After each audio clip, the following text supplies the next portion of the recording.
In this video, I'll show you how to fix a USB flash drive that is not detected in Windows 11. First, unplug the USB flash drive from your computer. Connect it to a different USB port. Wait a few seconds to see if Windows detects the USB flash drive. If it is still not detected, right-click the Windows key and select Device Manager to open it. Expand Disk Drives. Check if your USB flash drive appears in the list. If you see the USB flash drive, right-click it and select Uninstall Device. Click Uninstall to confirm.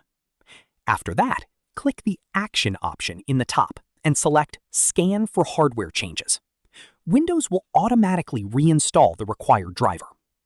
If the USB flash drive still does not appear, right-click the Windows key again, then select Disk Management.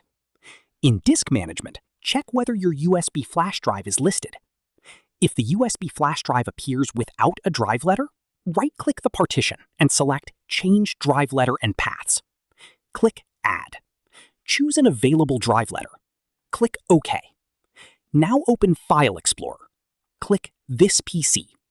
Check whether your USB flash drive appears under Devices and Drives. That's it. This is how you can fix a USB flash drive that is not detected in Windows 11. If you found this video helpful, don't forget to like the video, subscribe to our channel, and press the bell icon for more tutorials. Thanks for watching.